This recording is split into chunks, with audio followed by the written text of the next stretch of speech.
Islam 101.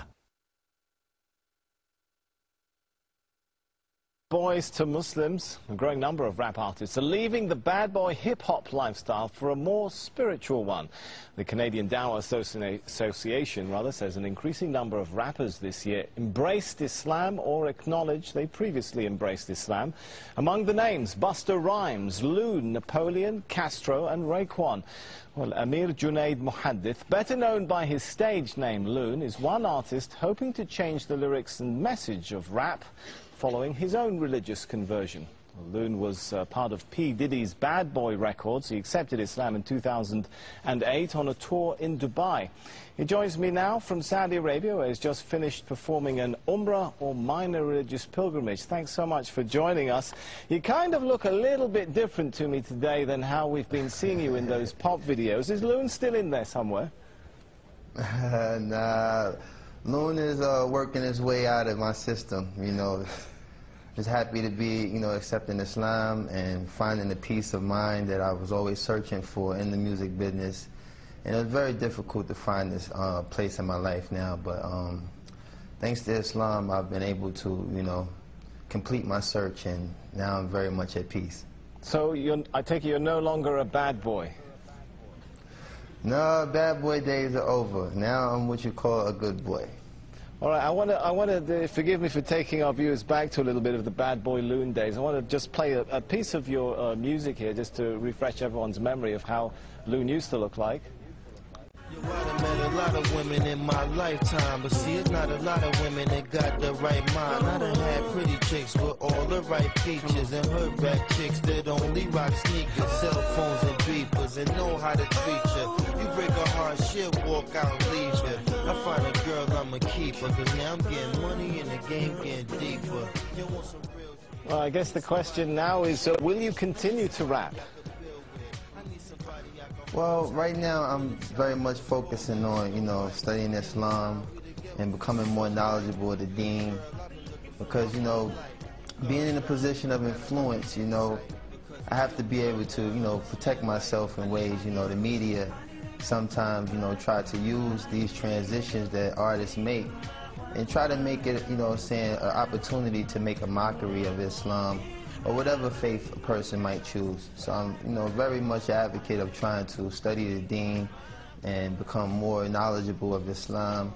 And, right, you know, Allah knows best. Maybe I'll, in addition, return, maybe I won't. Yeah, in addition to studying your new religion, I understand you're also working with another group of rap artists to try and change the message of rap itself. Is that possible? I mean, rap hails from the hardened neighborhoods of the West. The lyrics sometimes attack, threaten, insult others. Can rap be rap without all of that?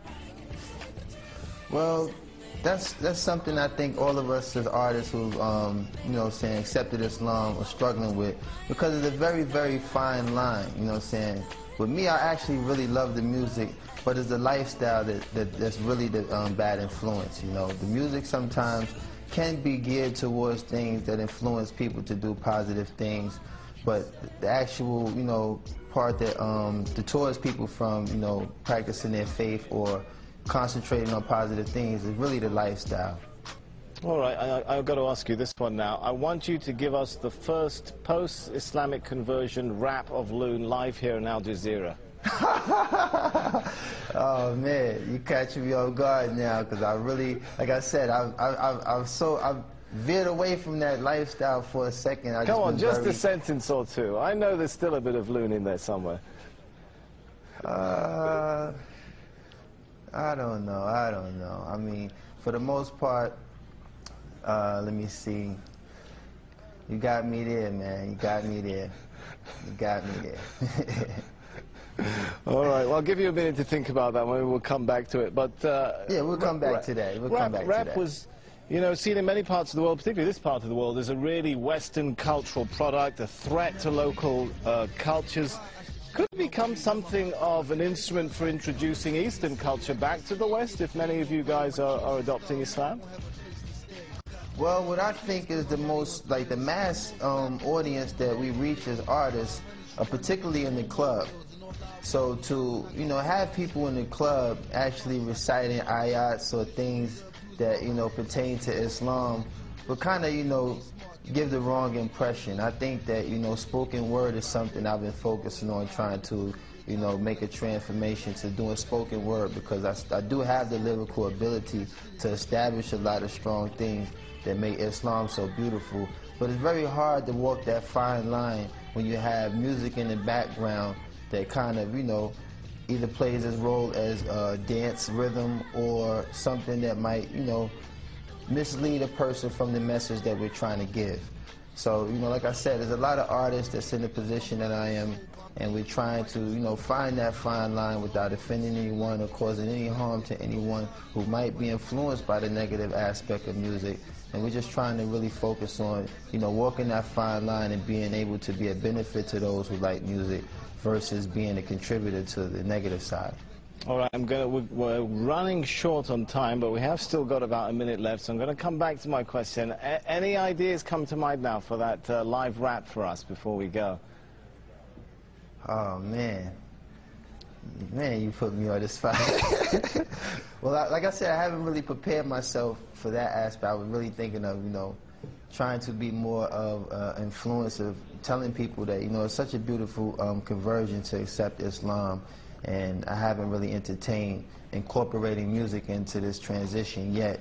Like I said, I've been just trying to focus on being very knowledgeable of the deen, and, you know, focus on, you know, all the beautiful things that's taken place in my life these past 7 months. I've accepted Islam, and a lot of sacrifices that I've made to move away from that lifestyle, Allah has definitely blessed me with a beautiful replacement, and I'm just so, like, grateful to have that working in my life right now. All right, I just really haven't been geared to it. We're out of time. Thanks so much for talking to us. Loon, who was internationally known on the microphone and thought all he needed was a wife at home, now discovers he needs to enter the religion zone. How's that for a bit of a rap there? Obviously, I should stick to a Korean tone. Man, you better than me. You better than me, man.